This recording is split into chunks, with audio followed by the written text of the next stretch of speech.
हमारे YouTube channel comic explorer में आपका स्वागत है। आप में से कई लोग वीडियो देखते हैं लेकिन अभी तक सब्सक्राइब नहीं किया है। सब्सक्राइब ज़रूर करें और बेल आइकॉन को चालू रखें। हम अपने चैनल पर रोज़ाना नई सीरीज़ और कम से कम 1 घंटे के 2 सीरीज़ के वीडियो पोस्ट करेंगे। कोई भी लड़का खुश होगा अगर सुबह उसकी आंख खुलते ही उसके सामने एक ब्यूटीफुल गर्ल हो जो प्यार से उसे वेकअप मन करने की कोशिश कर रही हो। और अगर एक नहीं, दो लड़कियां वन हो और दोनों उसे ऐसे देख रही हों जैसे वो दुनिया का सबसे डिज़ायरेबल गायन हो, तो ये तो किसी सपने जैसा होगा। मार्टिन थोड़ा ऑकवर्ड महसूस कर रहा था क्योंकि ये क्लोजनेस बिल्कुल फ्रेंडली नहीं थी। स्पष्ट था कि इन दोनों की चाहत कुछ और थी। फिर भी वह खुश था क्योंकि उसकी ड्रीम लाइफ अब रियलिटी वन में बदल चुकी थी। लेकिन मार्टिन को थोड़ा अजीब लगा, ये चल गर्ल्स अन आखिर आई कहाँ से, क्योंकि उसके हिसाब से यहाँ तो किसी अलग क्रीचर्स का होना चाहिए था। जैसे ही उसने आंखें खोलीं उसे एहसास हुआ कि ये सब अनरियल है। उस अचानक उसके सामने दो भयंकर म्यूटेंट सोल आ खड़े हुए। लेकिन ये क्रीचर्स प्यार जताने नहीं आए थे, ये इतने भूखे थे कि मार्टिन को हड्डियों समेत निगल जाना चाहते थे। उसने पास पड़ी एक अपस्टोन हार उठाई और समझ गया कि उसने गलत समय पर स्लीप ले ली थी।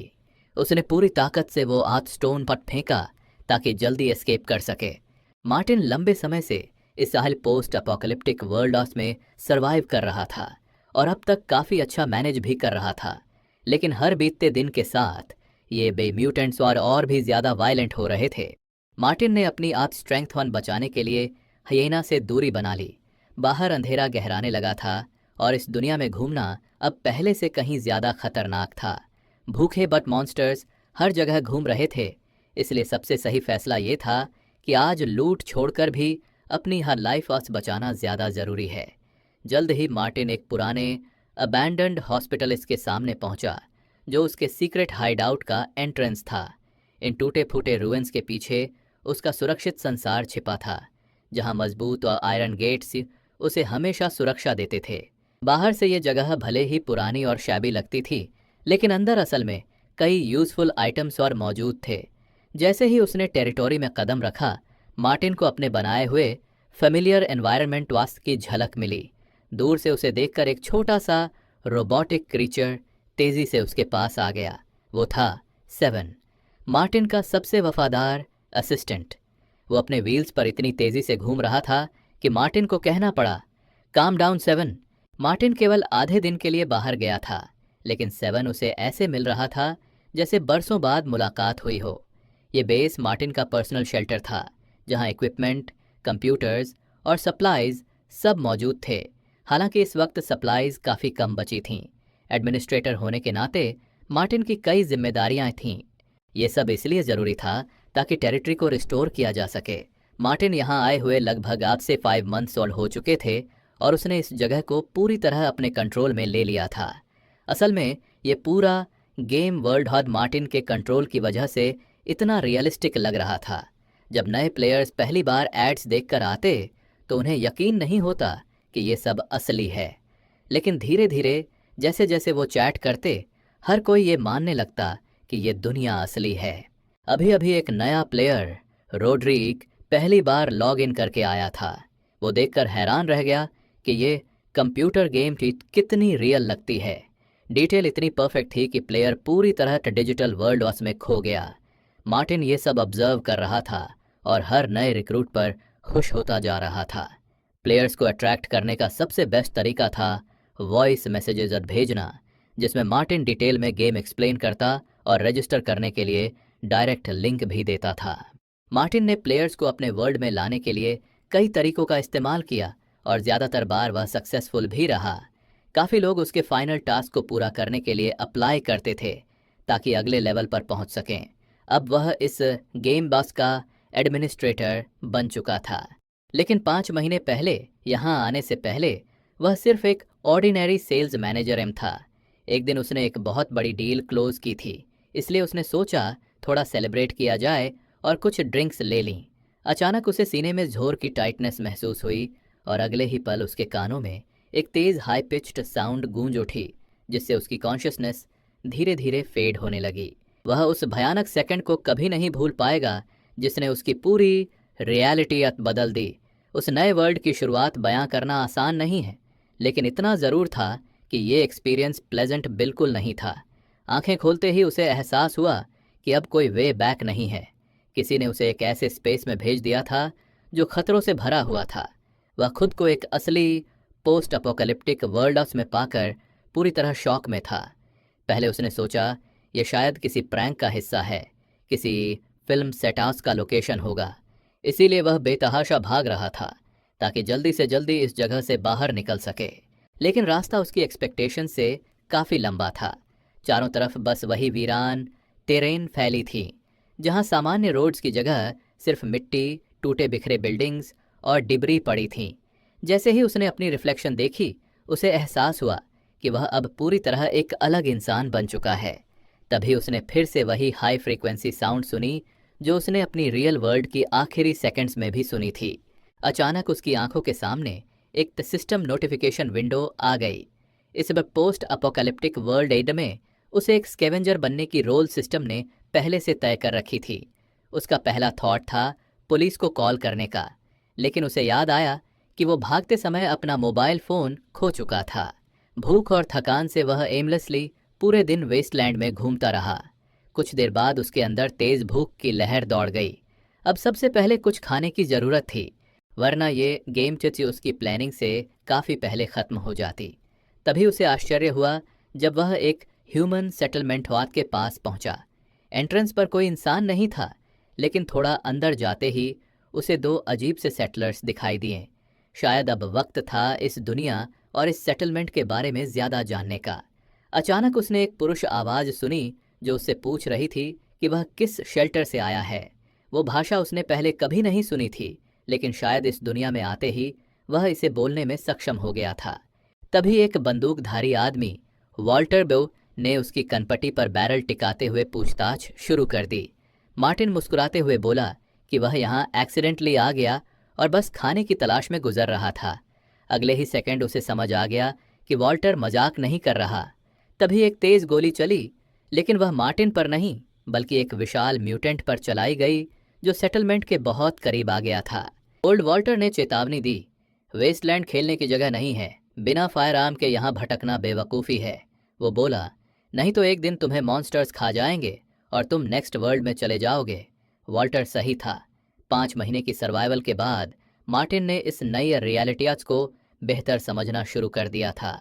ये एक मन पैरेलल वर्ल्ड है था जो ग्रेट वॉर के बाद बना था, जहाँ जेनेटिक एक्सपेरिमेंट्स की वजह से कई पर म्यूटेटेड एनिमल्स और पैदा हुए थे। इसके अलावा यहाँ इतने ज़्यादा मरॉडर्स थे कि हर समय हथियार साथ रखना ज़रूरी था।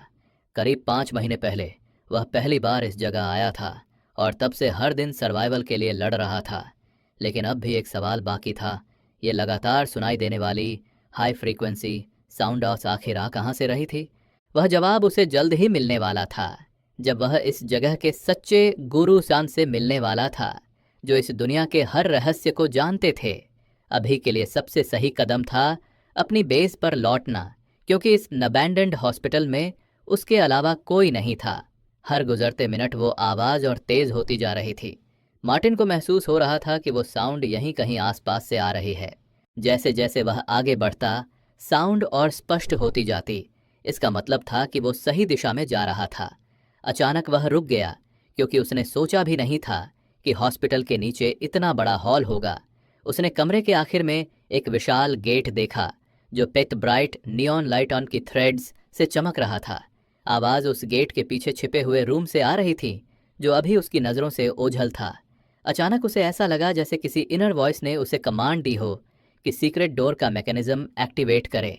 उसने अपनी पाल्म उस मैकेनिज्म पर रखी और अचानक एहसास हुआ कि उसके फिंगरप्रिंट्स एक क्यारर की तरह परफेक्टली फिट हो रहे हैं।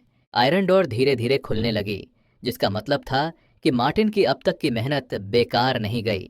जैसे ही दरवाज़ा पूरी तरह खुला, मार्टिन ने अगले कमरे के अंत में एक आयरन क्रीचर्स देखा, जो 5 महीने बाद उसका सबसे वफादार असिस्टेंटर बनने वाला था। उस समय ये मत रोबोट बस एक और बात मॉन्स्टर जैसा लग रहा था, और समझना मुश्किल था कि इस अचानक हुई मुलाकात से क्या उम्मीद रखी जाए। रोबोट 7th पलक झपकते ही मार्टिन के सामने आ खड़ा हुआ। क्योंकि पैरों की जगह व्हील्स होने के कारण वो फ्लैट फ्लोर पर बेहद तेजी से ग्लाइड कर रहा था। रोबोट ने तुरंत कहा कि डरने की कोई ज़रूरत नहीं है, वो तो बस एक छोटा पर हेल्पर आर है जो अपने मास्टर का इंतज़ार कर रहा था।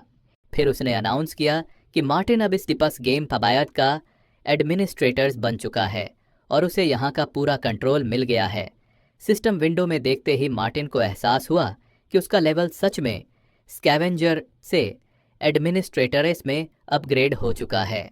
रोबोट ने समझाया कि मार्टिन को अलग अलग टास्क बेस पूरा करना होगा और जिन 4 प्लेयर्स को वो यहाँ बुलाएगा उनके साथ मिलकर हर बार मिशन बस पर रिवॉर्ड्स अर्न करेगा। लेकिन सबसे बड़ी बात ये थी, अब इस जगह से वो आसानी से अर्थिंग से कनेक्ट कर सकता था। ये छोटी हेल्पर्स की तरफ से सबसे बेहतरीन खबर थी। शेल्टर न केवल एक पैरेलल वर्ल्ड लाइन से जुड़ा था बल्कि उसका अपना ऑफिशियल वेबसाइट भी था। सभी प्लेयर्स जो रजिस्टर करते थे उन्हें एक यूनिक नंबर दिया जाता था और उनकी डिटेल्स शेल्टर रेजिडेंट्स लिस्ट में दर्ज की जाती थीं। एडमिनिस्ट्रेटर को यह भी अधिकार था कि किसे देर गेम जर ज्वाइन करने देना है और किसे मिशन साथ अटेम्प्ट तक करने की परमिशन नहीं देनी। सिस्टम की कैपेबिलिटीज़ की वजह से गेमिंग इक्विपमेंट सीधे प्लेयर्स के घर भेजी जाती थी। सबसे मेन डिवाइस था गेमिंग हेलमेट। जैसे ही हेलमेट पहना जाता हर प्लेयर एक जैसी चीज़ें देखता और सिस्टम धीरे धीरे उन्हें गेम में खींच लेता, उन्हें पूरी तरह पैरेलल रियलिटी आर में इमर्स कर देता। प्लेयर्स को थोड़ा पेशेंट होना पड़ता क्योंकि मूवमेंट के लिए उन्हें पानी की मोटी परत पार करनी होती थी और इसके लिए थोड़ी देर ब्रेथ होल्डास करनी होती थी। जब तक हेलमेट पहना होता प्लेयर्स आसानी से अपने क्लोन से हाइड आउट्स में कांटेक्ट कर सकते थे और जल्दी से सरफेस तक पहुंच सकते थे। इस नई रियलिटी में होना मार्टिन के लिए फ़ायदेमंद था क्योंकि यहाँ उसके लिए कई नए अपॉर्चुनिटीज़ खुल गए थे। आखिरकार उसे घर लौटने का रास्ता ढूंढने का एक लूप होल मिल गया था। उसने रोबोट को बताया कि अब से उसका नाम 7 थेन होगा। उसके सीरियल नंबर पर रखा गया आयरन असिस्टेंट। ये सुनकर खुशी से झूम उठा क्योंकि उसका कभी कोई असली नाम नहीं था। रोबोट ने एक्साइटमेंट में मार्टिन के चारों ओर तेजी से घूमना शुरू कर दिया। खुश था कि एडमिनिस्ट्रेटर उसे एक इंसान की तरह ट्रीट कर रहा है। वो एक छोटे बच्चे की तरह बिहेव कर रहा था, लेकिन उसे नए मास्टर के लिए खाना भी अरेंज करना था। भले ही 7 थोड़ा डम था, लेकिन उसकी एबिलिटी प्लेयर्स को समन करने और उन्हें गैदर करने में कमाल की थी। इसी बीच रियल वर्ल्ड यानी अर्थस पर रात हो चुकी थी, लेकिन डॉर्मेट्री में रहने वाला एक लड़का अब भी जाग रहा था। वो यकीन नहीं कर पा रहा था कि जिस तरह गेम आर में उसे एक अननोन एडमिनिस्ट्रेटर ने इनवाइट किया था वो सच में एग्जिस्ट करती है। एडमिनिस्ट्रेटर ने वादा किया था कि ये सिर्फ एक रियलिस्टिक गेम नहीं होगी बल्कि प्लेयर्स को पूरी तरह इमर्स कर देगी एक ऐसी एटमॉस्फेयर में जहां हर डिटेल हाईएस्ट लेवल पर होगी। उसी समय मार्टिन अपने नए शेल्टर में कंप्यूटर के सामने बैठा टाइपिंग करता जा रहा था। उसे पार्टिसिपेंट्स रिक्रूट करने के लिए लगातार काम करना पड़ता था। सिर्फ खाने के लिए छोटे छोटे ब्रेक्स लेता था। उसने केयरफुली लोकेशंस एनालाइज की जहां जो रोडरियाद जाने वाला था ताकि गेम को और भी इंटरेस्टिंग बनाया जा सके। अगर ऐसी रियल गेम टोन सच में एग्जिस्ट करती है तो वे रास वर्चुअल विमेन जिन्हें उसने पहले बनाया था अब रियल बन जाएंगी। रोदरी ये सोचकर और भी एक्साइटेड हो गया कि वे सब उसे खुश करने के लिए अब जिंदा हो चुकी हैं। रोदरी ने अब बिना समय गंवाए तुरंत गेम में रजिस्टर करने का निर्णय लिया। अगले दिन कैफेटेरिया से धीरे धीरे निकलते हुए वो अभी भी उस गेम के बारे में सोच रहा था जिसमें उसने साइन अप किया था, लेकिन कैफेटेरिया की स्पाइसी चिकन इतनी डिलिशियस थी कि उसे खाते समय बाकी सब भूल गया। इसके बाद वो डॉर्म लौटने लगा क्योंकि हर दिन की तरह आज भी उसकी रूटीन नॉर्मल ही होनी थी, लेकिन आज का दिन थोड़ा अलग था। जैसे ही उसने टेबल पर रखे बड़े बॉक्स को देखा वो हैरान रह गया। ये बॉक्स काफ़ी भारी और बड़ा था। वो समझ नहीं पा रहा था कि ये पार्सल उसे किसने भेजा है क्योंकि उसे अपने पेरेंट्स से काफ़ी समय से कोई गिफ्ट नहीं मिला था। बॉक्स खोलते ही उसकी आंखें फटी की फटी रह गईं। अंदर वो उसे गेमिंग हेलमेट रखा था जो एडमिनिस्ट्रेटर हर पार्टिसिपेंट को भेजता था। अब उसके हाथों में असल गेमिंग इक्विपमेंट अपा था। मतलब ये सब कोई प्रैंक नहीं था, ना ही पब्लिसिटी स्टंट। रोदरी ने हेलमेट को अपने सिर पर मजबूती से लगाया और महसूस किया कि एडमिनिस्ट्रेटर ने उसका साइज परफेक्टली चूज किया था, जैसे उसे उसके हेड मेजरमेंट्स पता हों।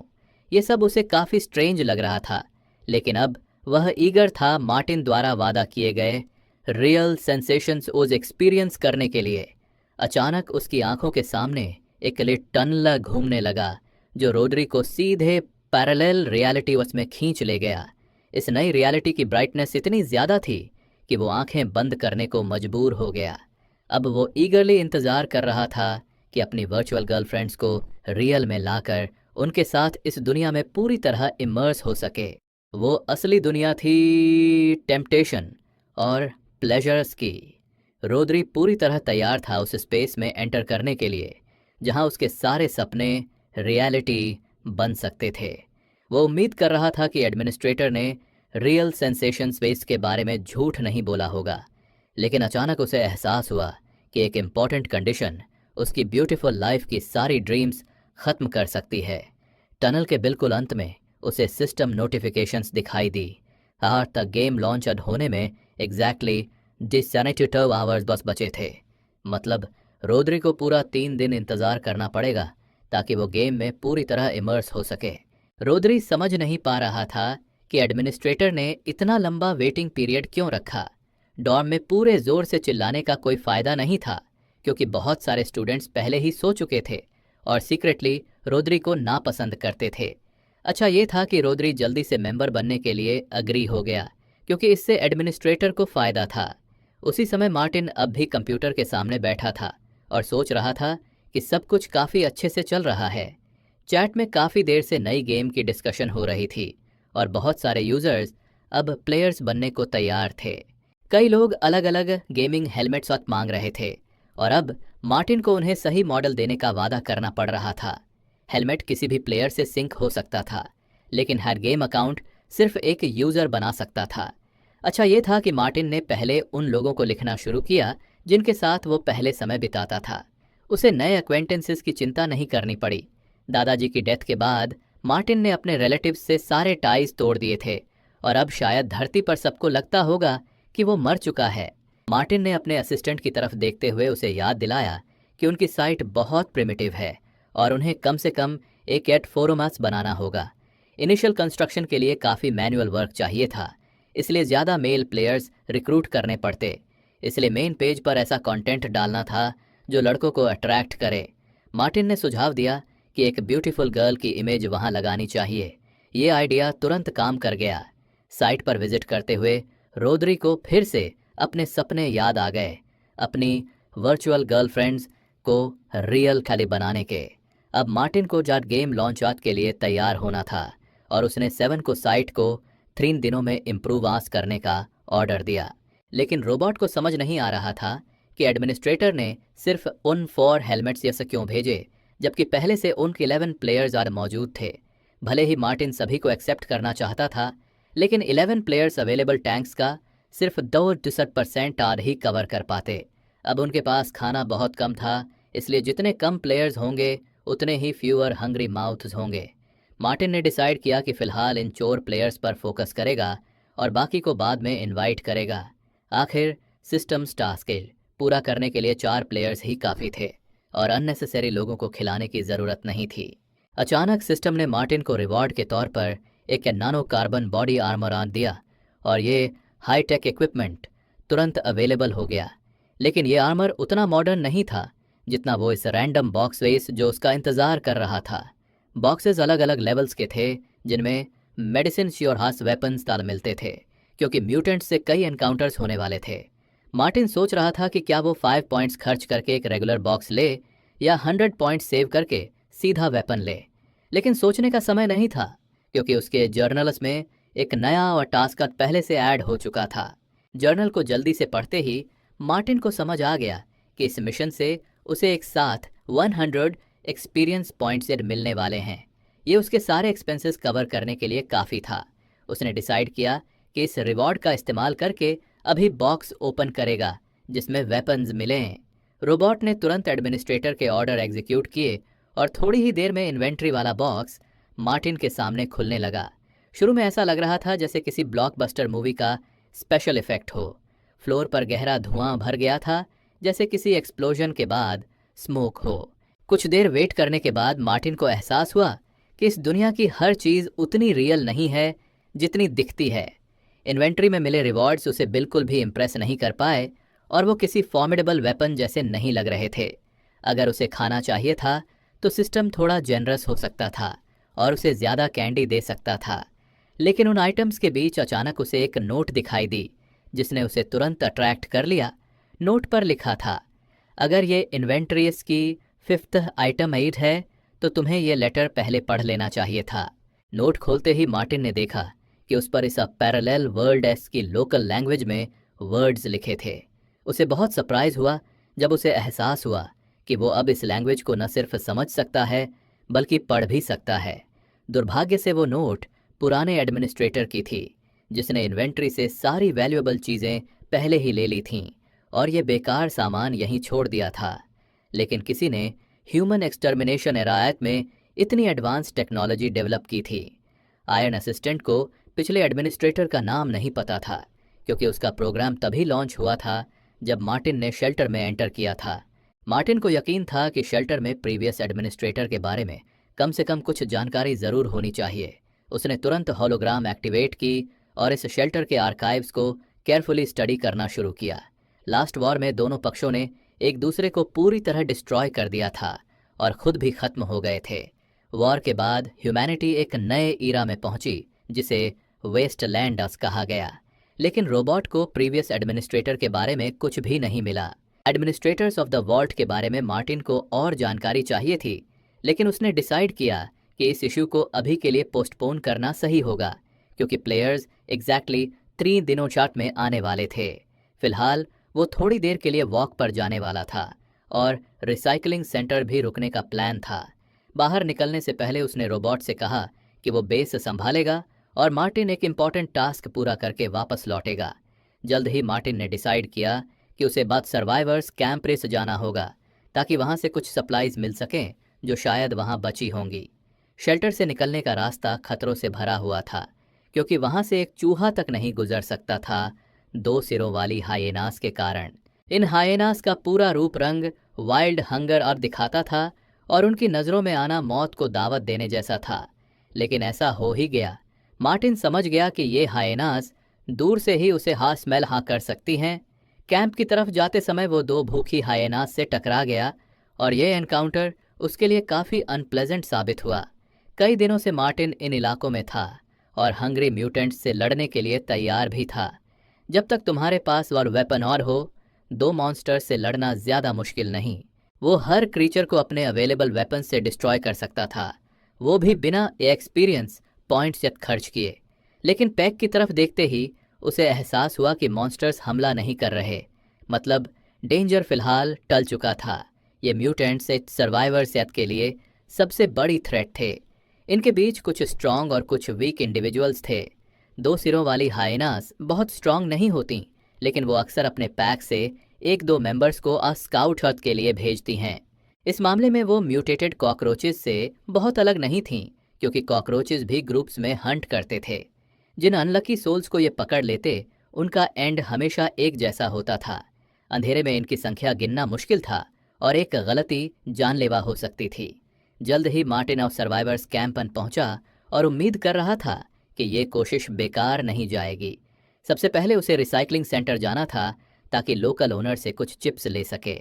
वहाँ की स्केल्स कभी सही वेट नहीं दिखाती, जिसकी वजह से कस्टमर को आसानी से धोखा दिया जा सकता था। कस्टमर इस बार मार्टिन ही निकला और रिसाइकलिंग सेंटर के ओनर चार्ली पास ने उसे कुछ कॉइन्स दिए। कुल मिलाकर उसके पास 3 चिप्स आईं जिनसे वो कुछ वैल्यूएबल खरीद सकता था। बुजुर्ग चार्ली ने चेतावनी दी कि उसके पास पिस्टल्स नहीं हैं क्योंकि वो ऐसे आइटम्स नहीं रखता। वहाँ अभी भी खाना और फ्यूल और बचा था और उसे जल्दी लेना ज़रूरी था क्योंकि ठंड बहुत तेज आने वाली थी। चार्ली ने समझाया कि इस साल अक्टूबर में ही पहली स्नो गिर जाएगी।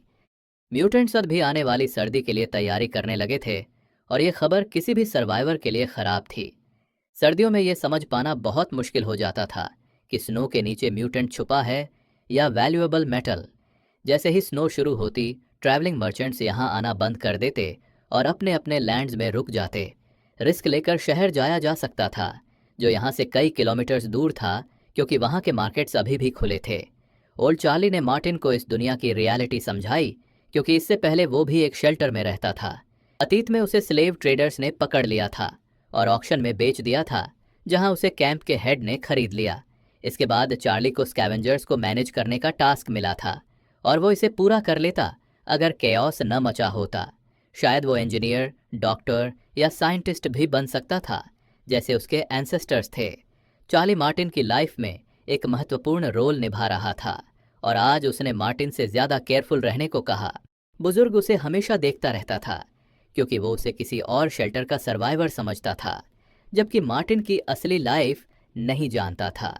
आखिर में मार्टिन को सिर्फ 3 चिप्स ही मिली और ये भी डाउटफुल था कि उनसे कुछ वर्थवाइल खरीदा जा सके।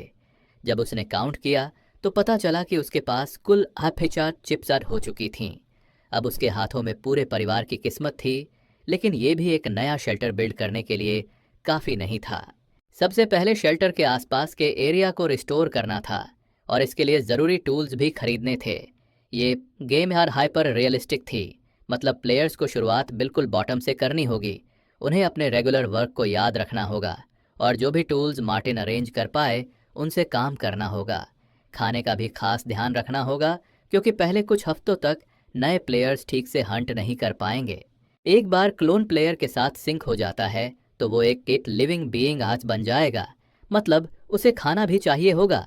अगर फूड डिमांड पूरी नहीं की गई तो नए प्लेयर्स एक्सट्रीम स्टेप्स उठाएंगे, इसलिए कम से कम वो 5 लोगों तक के लिए 1 हफ्ते का खाना मैनेज करना ज़रूरी था, चाहे उन्हें दिन में सिर्फ 2 बार खाना पड़े। ये प्लेयर्स कुछ हद तक एक्सपेंडेबल थे, इसलिए उनके लिए क्वालिटी फूड ढूंढने की ज़रूरत नहीं थी। मार्टिन ने डिसाइड किया कि नियर बाय फार्म से कुछ ग्रीन व्हीट ले लेगा, जो उसके नए प्लेयर्स की पूरी डाइट बनेगी। मार्टिन की मुलाकात एक लड़की से हुई जो किसी वजह से खुले इलाके में आ गई थी। उसका नाम था बेल। बेल ने जल्दी से माफ़ी मांग ली क्योंकि उसने मार्टिन को डराया था और एडमिट किया कि उसे ऐसे छुपना नहीं चाहिए था। मार्टिन के हाइड आउट से अजीब आवाज़ें आ रही थीं, जिसे सुनकर बेल को लगा कि कोई उसे लूटने की कोशिश कर रहा है। उसने मार्टिन से कहा कि अगर वो चाहे तो उसकी अनुपस्थिति में वो उसके घर की देखभाल कर सकती है। बेल के पास खुद के घर में करने को कुछ नहीं था, इसलिए उसने सोचा कि वो अपना समय मार्टिन के घर को संभालने में बिताएगी। मार्टिन ने बच्चों को चेतावनी दी कि किसी अजनबी के पास मत जाना, क्योंकि हो सकता है वो कोई बुरा इंसान हो। लेकिन बेल अब बच्ची नहीं रही थी, वो इतनी बड़ी हो चुकी थी कि शादी के लायक मानी जा सके। मार्टिन कभी भी बुरा इंसान नहीं था और जब बेल बहुत भूखी थी तब उसने उसे ताज़ा सूप खिलाया था। इस बार भी वो खाली हाथ नहीं आया था। बेल को गुस्सा न आए इसलिए उसने उसे एक कैंडी थमा दी।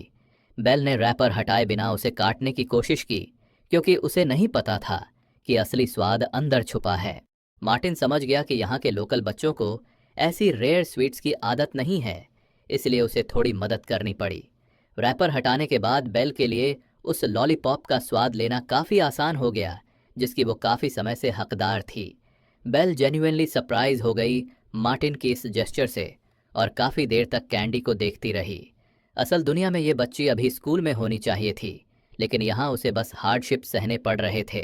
बेल को तुरंत एहसास हुआ कि ये कैंडी इतनी स्वादिष्ट है जैसी उसने कभी ज़िंदगी में नहीं खाई थी। लोकल सेटलमेंट्स के बहुत कम बच्चे बेल जितने लकी थे क्योंकि हर किसी के पास मार्टिन जैसा फ्रेंड नहीं था। मार्टिन ने उसे एक ऐसा ट्रीट चखने का मौका दिया जो असल दुनिया में हर बच्चे के लिए कॉमन था। बेल बहुत खुश थी कि पहली बार उसे स्वीट कैंडी मिली। उसने ज़ोर से मार्टिन को थैंक यू कहा। मार्टिन भी खुश था कि बेल को लॉलीपॉप पसंद आई और उसने सोचा कि शायद वो उसकी लाइफ थोड़ी आसान बना सके। बेल को ये भी अच्छा लगा कि उसने अपने फ्रेंड को चीयर अप कर दिया। बेल कभी भी ग्रीडी लड़की नहीं रही, इसलिए वो सारी कैंडी अकेले नहीं खाना चाहती थी। इसलिए उसने मार्टिन को भी लॉलीपॉप चखने के लिए कहा और वो शेयर करने के लिए पूरी तरह तैयार थी। बेल चाहती थी कि मार्टिन भी ये स्वाद चखे क्योंकि ऐसी स्वीट्स यहाँ मिलना लगभग इम्पॉसिबल था। बेल को कैंडी बहुत टेस्टी लगी, लेकिन हैरानी ये थी कि मार्टिन ने बस चुपचाप नज़रें फेर लीं। लेकिन बेल ने सोचा बेहतर होगा वो इस बारे में ज़्यादा ध्यान न दे और इंस्टेड ये प्लान करे कि मार्टिन के मिशन के दौरान वो उसके घर की देखभाल कैसे करेगी। कुछ पल बाद बेल को एहसास हुआ कि वो यहाँ अकेली है और हैरान रह गई कि मार्टिन इतनी जल्दी नज़रों से कैसे ओझल हो गया। बेल ने ज़ोर से आवाज़ दी कि वो उसके शेल्टर की देखभाल करेगी और मार्टिन हमेशा उस पर भरोसा कर सकता है। जल्द ही मार्टिन फिर से अपने हाइडआउट में लौट आया और उसका रोबोट हमेशा की तरह हर कदम पर उसके साथ था। 3 दिन बीत गए और नए प्लेयर्स गेम लोकेशन पर। ये चारों काफ़ी समय तक इस ट्रांजिशन को याद रखेंगे, क्योंकि एक रियलिटी से दूसरी रियलिटी में जाना इतना आसान नहीं था। अब डिस्कशन का काफ़ी वक्त बाकी था, लेकिन पहले मूवमेंट कंप्लीट करनी थी। पहला पार्टिसिपेंट था रोद्री। रोद्री ने आंखें खोलते ही महसूस किया कि वो एक कैप्सूल में है जो पानी से भरा हुआ था। उसकी सारी पास्ट मेमोरीज पीछे छूट चुकी थीं। अब उसके सामने एक नई जगह थी जहां सब कुछ इतना रियल लग रहा था जैसे ये कोई कंप्यूटर गेम ही ना हो। कैप्सूल से बाहर निकलकर वो ऐसे स्थान पर आया जो उसकी यूजुअल वर्ल्ड से भी ज़्यादा रियल लग रहा था। अब उन्हें नई लाइफ शुरू करनी थी और अपनी पुरानी जिंदगी लंबे समय के लिए भूलनी थी। फ्रैंकवर्स ने खुद को पिंच किया, ये कन्फर्म करने के लिए कि इस गेम में दर्द उतना ही रियल है जितना असल दुनिया में। डेविड हद थोड़ा अपसेट था क्योंकि उसका जेंडर अब भी मेल ही था, जबकि वो फीमेल कैरेक्टर सिलेक्ट करना चाहता था। ऑलिवर आज तीसरा पार्टिसिपेंट यकीन नहीं कर पा रहा था कि ये वर्चुअल रियलिटी इतनी रियलिस्टिक होगी। रोड्रियस ने महसूस किया कि उसके क्लोथ्स धीरे धीरे ड्राई हो रहे हैं। ये दुनिया इतनी अमेजिंग रियल थी कि यकीन करना मुश्किल था। तभी चारों ने पीछे मुड़कर आयरन डोर की तरफ देखा जहां से कदमों की आहट आ रही थी, और फिर उन्होंने एडमिनिस्ट्रेटर को देखा, वही व्यक्ति जिसने उन्हें रजिस्ट्रेशन के लिए डायरेक्ट लिंक्स भेजी थीं। उसने तुरंत चेतावनी दी कि होमलैंड की फॉर्मर अपीयरेंस रिस्टोर करने के लिए हर नए प्लेयर की मदद ज़रूरी होगी। मार्टिन जानता था कि ये चारों परफेक्ट प्लेयर्स हैं और जल्द ही ये इनएक्सपीरियंस्ड न्यूकमर्स नहीं रहेंगे। आयरन असिस्टेंट उन्हें इस लोकेशन के बारे में सारी इंपॉर्टेंट इन्फॉर्मेशन देने वाला था। प्लेयर्स जो हो रहा था उससे काफ़ी शॉक्ड थे, लेकिन ये तो बस गेम के पहले कुछ मिनट्स थे। सिस्टम ने रिपोर्ट किया कि 4 प्लेयर्स अभी अभी गेम में एंटर हुए हैं और जो उन्होंने देखा उससे काफ़ी डर गए हैं, लेकिन मार्टिन के साथ वो आसानी से अपने अंदर के डर को हराने वाले थे, ठीक वैसे ही जैसे पहले दिन मार्टिन ने किया था। सभी प्लेयर्स इस जगह के बारे में ज़्यादा से ज़्यादा जानना चाहते थे। आखिरकार मार्टिन ने उन्हें एक बार फिर चेतावनी दी कि अगर कोई चाहे तो वो अपनी कैप्सूल में वापस जाकर इस जगह को छोड़ सकता है, लेकिन कोई भी नहीं लौटा। सब एडमिनिस्ट्रेटर के पीछे पीछे अपनी फर्स्ट मिशन पर निकल पड़े। मार्टिन ने हर प्लेयर को एक मैनुअल दिया जिसमें लोकेशन की डिटेल्ड डिस्क्रिप्शन थी। इस मैनुअल को मिशन शुरू करने से पहले केयरफुली स्टडी करना बहुत ज़रूरी था। ग्रेट वॉर खत्म होने के बाद 200 से ज़्यादा साल बीत चुके थे और ये चारों प्लेयर उन लकी लोगों में से थे जो बच गए थे, जबकि बाकी अडिबाल्थ बिलियना लोग मारे गए थे। अब उन्हें इस नई रियलिटी को एक्सेप्ट करना था और वो ओथ पूरा करना था जो उन्होंने यूनियन ऑफ ह्यूमैनिटी उनके बैनर तले लिया था। लेकिन शुरुआत कुछ सिंपल चीज़ों से करनी थी। उनका पहला मिशन था फायरवुड कलेक्ट करना। एक ऑर्डिनरी एक्स का इस्तेमाल करते हुए सर्दियाँ नज़दीक आ रही थीं, इसलिए फ्यूल स्टॉक करना सर्वाइवल के लिए बहुत ज़रूरी था। चारों प्लेयर्स मार्टिन के साथ पूरी तरह रेडी थे वेस्टलैंडर्स को रिस्टोर करने के लिए और सब कुछ फिर से रीबिल्ड करने के लिए। लेकिन मॉन्स्टर्स को भूलना नहीं चाहिए, क्योंकि उनके साथ लड़ाई में पड़ने से अच्छा है कि रिट्रीट कर जाओ। समय बर्बाद करने का कोई फ़ायदा नहीं था। बेहतर था कि फायरवुड कलेक्ट करने के लिए सीधे जंगल की तरफ जाया जाए। मार्टिन ने रोबोट से कहा कि वो हॉस्पिटल की 3rd फ्लोर वाली खिड़की से प्लेयर्स की एक्टिविटी ऑब्जर्व करे। वहाँ से सबकी मूवमेंट्स पर आसानी से नज़र रखी जा सकती थी। प्लेयर्स ने इतनी तेज़ी से काम शुरू किया कि एक के बाद एक पेड़ गिरने लगे। ध्यान रखना था कि इन गिरते हुए पेड़ों से कोई चोटिल न हो, वरना गेम जल्दी ख़त्म हो सकती थी। जल्दी ही सबको ये बात समझ आ गई कि फ्रैंकवीर यहाँ का सबसे स्ट्रॉन्ग प्लेयर है, लेकिन एक टॉलिवर्स के लिए अच्छा होगा अगर वो जिम ज्वाइन करे। रोड्री की सबसे बड़ी मोटिवेशन अभी भी वही लड़कियाँ थीं जिन्हें वो इस नई दुनिया में फिर से जिंदा करना चाहता था। हर कैरेक्टर की अलग अलग एबिलिटीज़ थीं, मतलब सभी प्लेयर्स के पास स्किल्स आज भी अलग थे। शायद इन्हें आर्टिफिशियली क्रिएट किया गया था, क्योंकि अगर ऐसा नहीं होता तो मार्टिन फीमेल प्लेयर्स भी ऐड करता। डेविडस उम्मीद कर रहा था कि प्लेयर्स को अलग अलग तरीकों से डेवलप होने का मौका मिलेगा ताकि उसे वो फ्रीडम मिल सके जिसकी उसे तलाश थी। लेकिन सवाल ये था कि अगर सब एक ही डायरेक्शन में चलते रहे और अलग अलग न हुए तो क्या होगा। शायद उनकी किस्मत अच्छी हो और उन्हें इस जंगल में एल्वन गर्ल्स तो मिल जाए जो ह्यूमन से मिलना चाहती हों।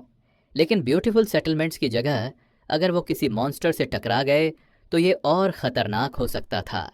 एडमिनिस्ट्रेटर ने साफ साफ कह दिया था कि हॉस्पिटल से बहुत दूर नहीं जाना है, वरना मार्टिन उनमें से किसी को भी बान कर सकता था।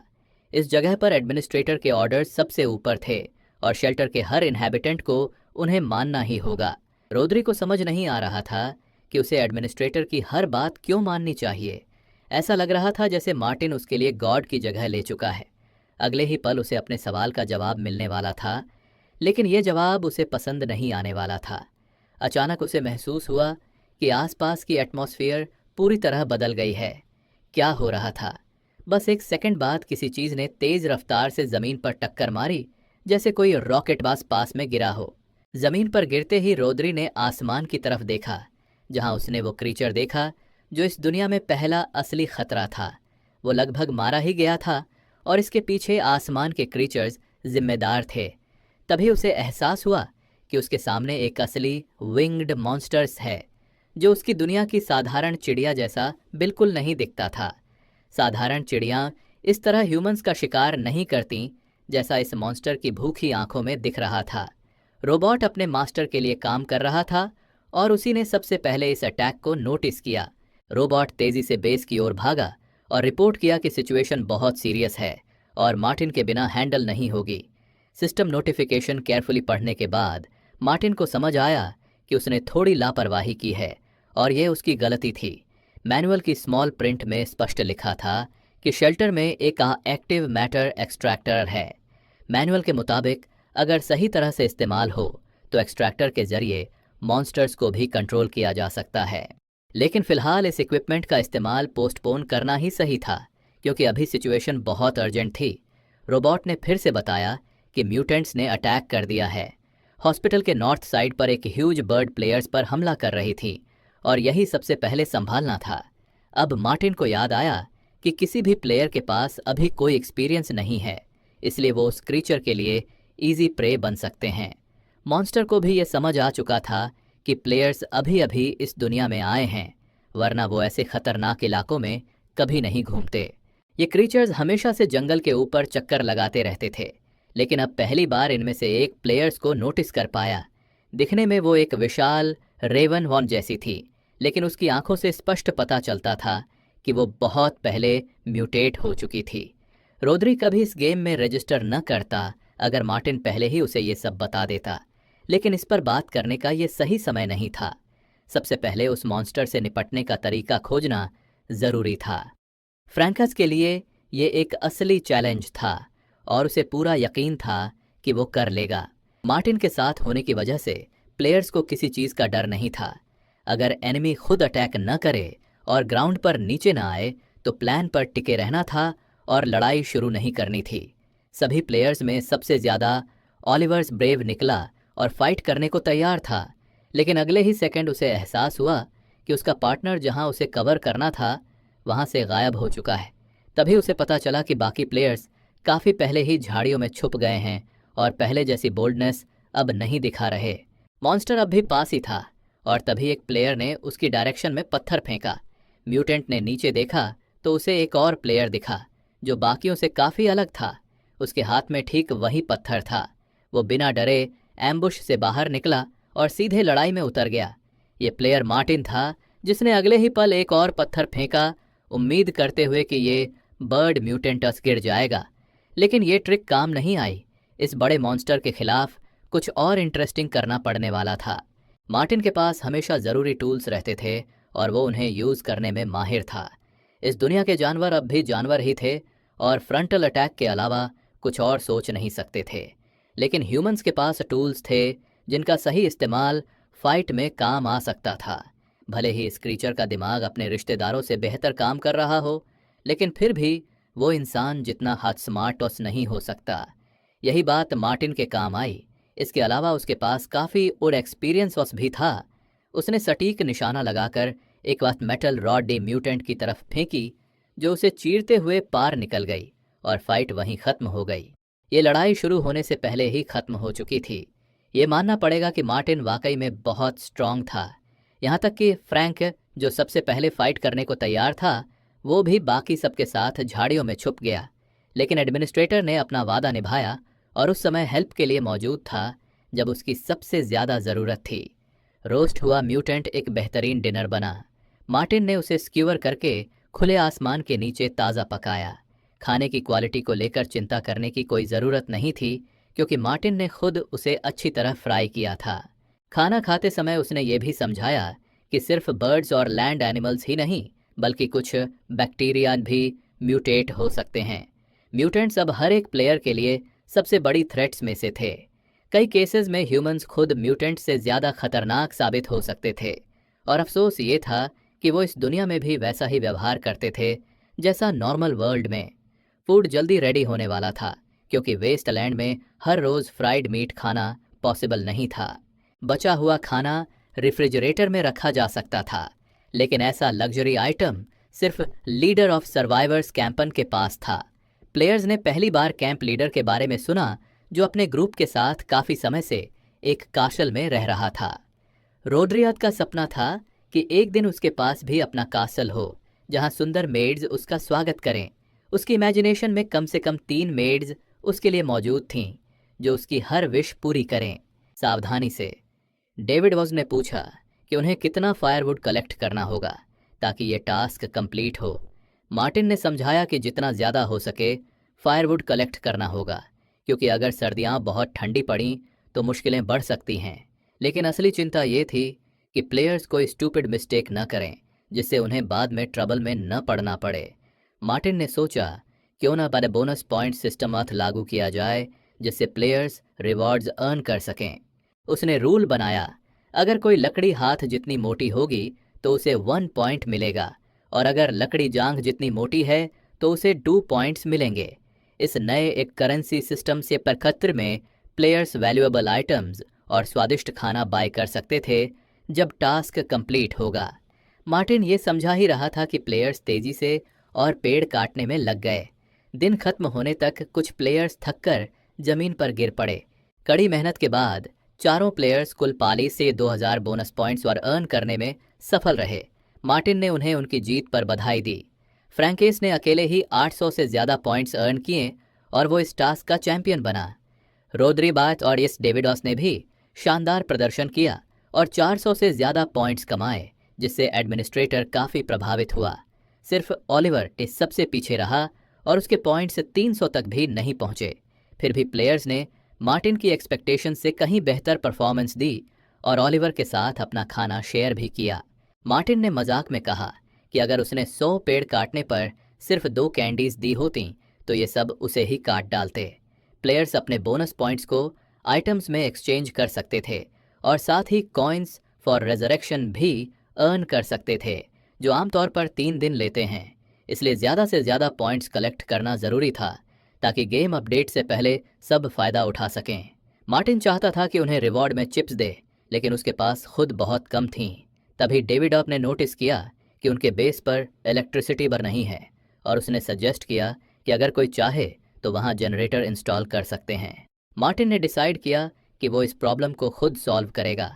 एडमिनिस्ट्रेटर खुद प्लेयर को एक वैल्यूएबल प्राइज रिवॉर्ड करने के लिए रेडी था। रोड्रियड ने सजेस्ट किया कि अगर वो एक्सटेंशन कोड का यूज़ करके दूसरे स्टेशन से इलेक्ट्रिसिटी लाई जाए तो समस्या हल हो सकती है, लेकिन बेस में इतनी लंबी वायर नहीं थी। इसका मतलब शेल्टर तक बिजली इस तरह लाना इम्पॉसिबल था। काफ़ी देर हो चुकी थी, इसलिए बेस्ट यही था कि अब घर जाया जाए और इसे कल तक पोस्टपोन किया जाए। हालांकि अंधेरा अभी पूरी तरह नहीं हुआ था, लेकिन असल दुनिया में नया दिन जल्द आने वाला था, जिससे ये चारों अब नहीं मिलेंगे। उन्हें अपने नए वर्ल्ड की आदत डालनी थी और मार्टिन पूरी कोशिश करने वाला था कि प्लेयर्स के लिए लर्निंग प्रोसेस आसान बने। रोबोट ने रिपोर्ट किया कि बैक्लोन ज़ात की फिजिकल कंडीशन अपडेट हो चुकी है और मार्टिन खुद इसे देख सकता है। हर बार जब प्लेयर सिस्टम से लॉग आउट करता, कैप्सूल ऑटोमेटिकली उसके क्लोन को स्कैन कर लेता। सिस्टम ने जल्दी ही डिटेक्ट किया कि पप फ्रैंकन के डीएनए ने उसे बाकी प्लेयर्स से ज़्यादा फिजिकल स्ट्रेंथ दी है। जेनेटिक डेवलपमेंट की प्रोग्रेस डीएनए में मौजूद स्पेसिफिक जीन्स की स्ट्रेंथ पर डिपेंड करती थी। फिलहाल चारों इस बीच असल दुनिया में पहले ही डॉन हो चुका था। प्रोफेसर्स डॉर्मेट्री में ऑलिवर्स का दिन थोड़ा अलग शुरू हुआ। अपने हाथ में एक गेमिंग हेलमेट कार पकड़े उसे समझ आ गया कि आज से उसकी लाइफ हमेशा के लिए बदल जाएगी। ऑलिवर ने डिसाइड किया कि वो लंच के दौरान प्रोफेसर क्रिस्टोफर से इलेक्ट्रिक जनरेटर्स के बारे में पूछेगा। जब वो डाइनिंग रूम में पहुंचा तो उसने नोटिस किया कि क्रिस्टोफर की यूजुअल सीट खाली थी। युवा प्रोफेसर अभी हाल ही में कैंटीन पहुंचे थे और स्टूडेंट्स ने उन्हें वार्म वेलकम दिया। प्रोफेसर फीमेल स्टूडेंट्स के बीच काफ़ी पॉपुलर थे। वो मुस्कुराते हुए सबको फ्रेंडली वे में वेव करते थे। फीमेल स्टूडेंट्स उनकी यूथफुल पर्सनैलिटी और स्टूडेंट्स से बेहतर कम्युनिकेशन स्किल्स पर फिदा थीं। लेकिन ऑलिवर पूरी तरह अलग था।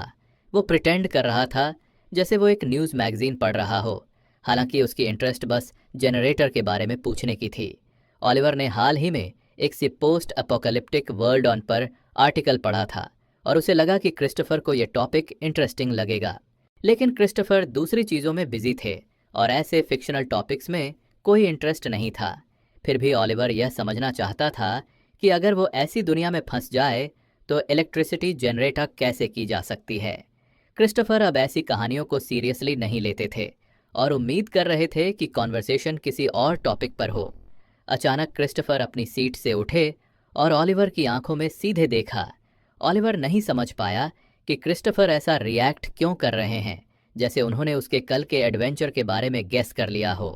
क्रिस्टोफर ने बाहर से कोई इमोशन नहीं दिखाया, लेकिन अंदर ही अंदर वो थोड़ा अनॉयड थे कि ऑलिवर इतना ज़्यादा क्यूरियस क्यों है। क्रिस्टोफर ने ऑलिवर को रिलैक्स करने की सलाह दी और कहा कि वो सिर्फ मजाक कर रहे थे। ऑलिवर को ऐसे जोक्स पसंद नहीं आए और उसे लगा कि बेहतर होता अगर क्रिस्टोफर ये मजाक न करते। ऑलिवर ने एडमिट किया कि उसे पोस्ट अपोकलिप्टिक वर्ल्ड्स के बारे में ज़्यादा नॉलेज नहीं है, क्योंकि उसने अधिकतर कल्टिवेशन नॉवल से ही पढ़ी थीं। पोस्ट अपोकलिप्टिक वर्ल्ड की इवेंट्स एक न्यूक्लियर डिजास्टर पट के 200 साल बाद होती थीं, जो कि एक स्टैंडर्ड प्लॉट था। लेकिन प्रॉब्लम ये थी कि न्यूक्लियर एक्सप्लोजन्स बीच से निकले इलेक्ट्रोमैग्नेटिक पल्सेस किसी भी अनप्रोटेक्टेड इक्विपमेंट को डैमेज कर सकते हैं। ऐसी दुनिया में सोल्यूशन ये हो सकता था कि रेस्टोरेंट्स और रेजिडेंशियल एरियाज में प्राइवेट जनरेटर्स लगाए जाएं, लेकिन इतने सालों बाद वो भी अपार्टमेंट से हटा दिए गए होंगे। तभी क्रिस्टोफर को एक इंटरेस्टिंग आइडिया आया। ऑलिवर तुरंत तैयार हो गया उसकी हर डिटेल नोट करने के लिए। क्रिस्टोफर ने बताया, हर आचार में एक जनरेटर होता है जिसे रीयूज़ किया जा सकता है। अगर उसे रिपेयर करके रोटर को स्पिन करवाया जाए तो वो स्टेडी 12V करंट प्रोड्यूस कर सकता है।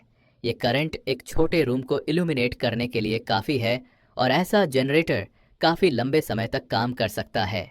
क्रिस्टोफर ये बताते हुए अपना काम करने निकल गए, लेकिन बाहर निकलते ही फीमेल स्टूडेंट्स की भीड़ ने उनका रास्ता रोक लिया।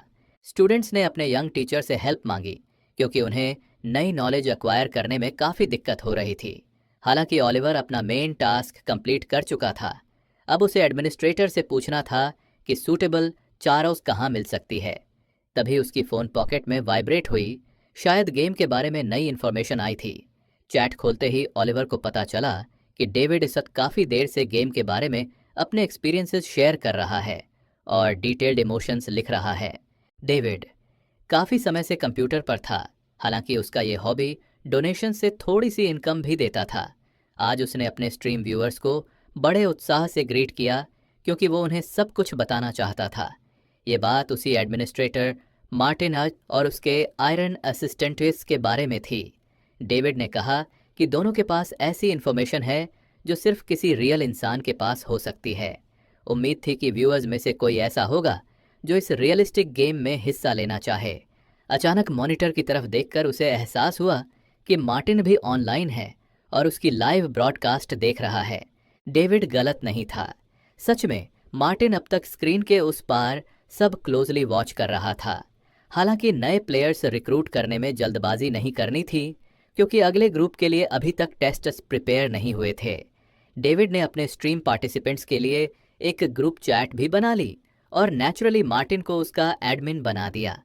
प्लेयर लॉयल्टी उनके लेवल पर डिपेंड करती थी और अभी उसका स्केल तेज़ी से बढ़ रहा था। शुरुआत में न्यूकमर्स को नज़रअंदाज किया जाता था, लेकिन जैसे जैसे लेवल बढ़ा प्लेयर की लॉयल्टी और रैंक दोनों बढ़ती गईं।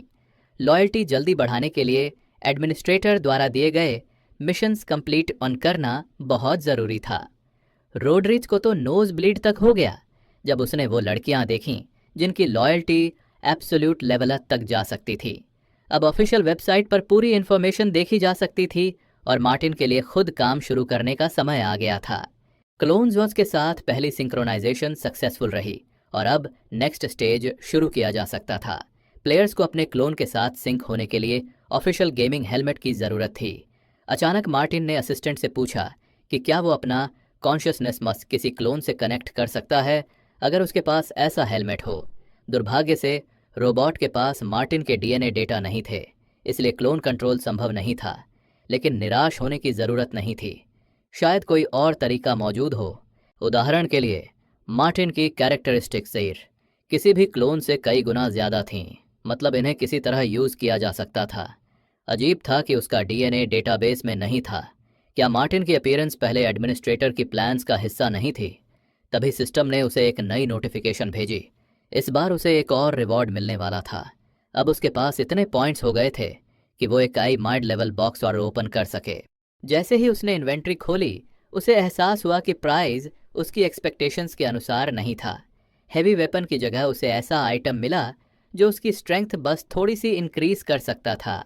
अजीब बात यह थी कि ये आइटम यहाँ 200 सालों से मौजूद था, लेकिन इसके प्रॉपर्टीज सूख चुके होने चाहिए थे।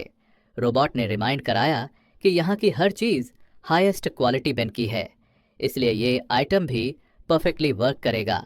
मार्टिन ने रोबोट पर ट्रस्ट करके उसे खुद पर ट्राई करने का डिसाइड किया। सॉल्यूशन को अपने बॉडी में इंजेक्ट करने के बाद वो वेट करने लगा ताकि सब्सटेंस उसके ब्लड मॉलिक्यूल्स के साथ रिएक्ट करे। इसके बाद उसकी स्ट्रेंथ बढ़नी चाहिए थी, मतलब बाकी इन्वेंट्री आइटम्स भी काम करने वाले थे। लेकिन जब स्ट्रेंथ टेस्ट की तो पता चला कि सॉल्यूशन एक्सपायर हो चुका है और स्ट्रेंथ वही की वही रही। नेगेटिव इफेक्ट से बेहतर नो इफेक्ट था, तो मार्टिन ने सोचा अगली बार ट्राई करेगा। लेकिन नतीजे जल्दी मत निकालो। बस 1 सेकंड बाद उसने महसूस किया कि कुछ बदल रहा है। अचानक उसका पूरा शरीर सुन्न हो गया और उसने महसूस किया कि एक गर्माहट की लहर उसके दिल की तरफ जा रही है। मार्टिन तैयार हो चुका था उस पावर को पाने के लिए जो उसे टास्क से जल्दी कंप्लीट करने में मदद करती। कई मिनट्स तक इंतज़ार किया, लेकिन हार्ट तक वार्मथ के अलावा कुछ भी नहीं हुआ। असल में ये ड्रग भी एक्सपायर हो चुका था। 200 साल बाद सॉल्यूशन के प्रॉपर्टीज़ ख़त्म हो चुके थे। मार्टिन ने उम्मीद की कि शायद वो गलत हो, लेकिन आखिर में उसे फेलियर एक्सेप्ट करना पड़ा। रोबोट ने जल्दी से उसके बॉडी का स्कैन किया और अपडेटेड रिपोर्ट दिखाई। जेनेटिक डेवलपमेंट का लेवल तो नहीं बढ़ा, लेकिन स्ट्रेंथ और फिजिक कैरेक्टरिस्टिक्स से में 1 पॉइंट का इंक्रीज था। 1 पॉइंट मतलब एक आम इंसान की 20% फिजिकल स्ट्रेंथ। अचानक मार्टिन ने रोबोट से पूछा, टाइम क्या हुआ? ठीक ओ से एम और थे, मतलब नए प्लेयर्स जल्द ऑनलाइन आने वाले थे। 1.5 घंटे में पहले प्लेयर से कनेक्शन बनने वाला था। अब प्रिपरेशन का समय था। मार्टिन के पास काफ़ी मैकेनिकल असिस्टेंट्स थे जो रूटीन वर्क हैंडल करने के लिए रेडी थे। सिस्टम फिर से अपडेट हुआ और इस बार एक की बजाय कई टास्क्स मॉनिटर पर दिखने लगे। 20 टास्क्स कंप्लीट करने पर कुल 100% से बोनस पॉइंट्स मिलने वाले थे। हालांकि थकान से मौत का भी खतरा था। मार्टिन को समझ आ गया कि इलेक्ट्रिसिटी के बिना सारे प्लेयर्स धीरे धीरे प्रिमिटिव लाइफ में लौट जाएंगे, लेकिन इलेक्ट्रिसिटी मिलने पर वो सिविलाइजेशन बना सकते थे। रोद्री को एक लग्जूरियस लाइफ का वादा किया गया था, जैसे वो किसी एरिस्टोक्राटियन की तरह जी रहा हो। हालांकि ये सब सिर्फ उसकी फैंटेसीज थीं, लेकिन अगर लड़का बैठा बैठा किसी मिरेकल का इंतज़ार करता तो कुछ भी खुद ब खुद सॉल्व नहीं होता। अभी कल की चैट डिस्कशन काम आ रही थी और ऐसी एडवर्टाइजिंग के बाद प्लेयर लिस्ट में गर्ल्स भी ऐड हो सकती थीं। एडवर्टाइजमेंट में कहा गया था कि इस गेम को तभी खेलना चाहिए जब मरवाइफेट्स घर पर ना हो, वरना जेलसी का फ्लड हिस्स आ जाएगा। लेकिन ऐसी एडवर्टाइजिंग स्ट्रेटजीज अब आउटडेटेड हो चुकी थीं और लोगों को अट्रैक्ट करने के लिए कुछ नया सोचना ज़रूरी था। मार्टिन पहले ही इमेजिन करने लगा था कि नई बच गर्ल्स प्लेयर्स जल्दी ही कंप्लेन करना शुरू करेंगी कि ये गेम कितना बोरिंग है। एप्लीकेशन फॉर्मेट्स को फर्स्ट पेज से हटाकर सेकंड पेज पर शिफ्ट करना था और ये टास्क उसने अपने असिस्टेंट को एंट्रस्ट करने का प्लान बनाया। फीचर सिलेक्शन फंक्शंस भी यूज़फुल थी क्योंकि इससे न्यू यूज़र्स को अट्रैक्ट करना और आसान हो जाता। ये सब मार्टिन की प्लान्स में था, लेकिन असल में इनकी इफ़ेक्टिवनेस बाद में ही समझ आती। तभी एजेंसी के एक एम्प्लॉय के चैट में एक नई मैसेज नोटिफिकेशन आई। वो लड़की एक्सपेक्ट नहीं कर रही थी कि कोई इतना जल्दी ऑनलाइन होगा। पहले उसने सोचा कि ये बस मैसेंजर की कोई एडवर्टाइजमेंट होगी। अच्छी बात ये थी कि क्लाइंट का मैसेज नहीं था, क्योंकि उसके पास बॉस के नेक्स्ट टास्क के लिए कोई आइडिया नहीं था। वो कई दिनों से फैशन शो ऑर्गेनाइजर्स करने में बिजी थी और अब उसके पास ऐसी गेम्स के लिए टाइम नहीं था। लेकिन मैसेजेस की संख्या हर मिनट बढ़ती जा रही थी, इसलिए उसने थोड़ी देर के लिए काम से ब्रेक लेने का सोचा। जब उसने मैसेजेस केयरफुली चेक किए तो उसे एहसास हुआ कि यूज़र्स सिर्फ बच्चे और स्कूल स्टूडेंट्स नहीं हैं।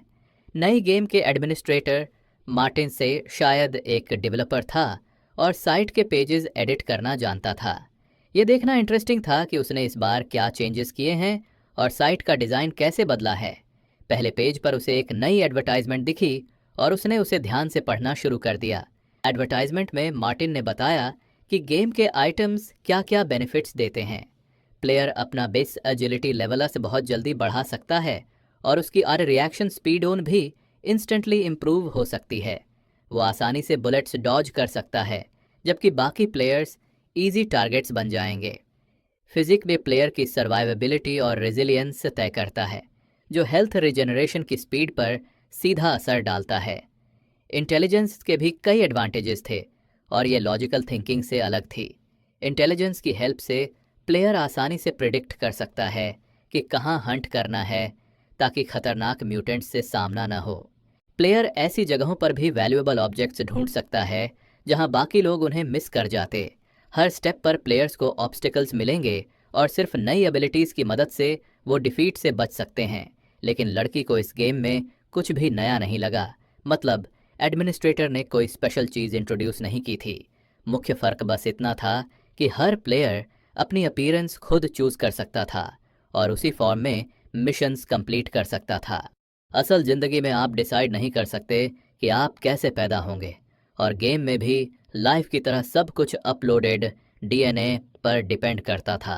ये सुनकर वो तुरंत गेम ऑर्डर करने के लिए रेडी हो गई, उम्मीद करते हुए कि उसे फिर से वैसा ही इंस्पिरेशन मिलेगा जैसा अपनी अर्ली यूथ के समय मिला करता था।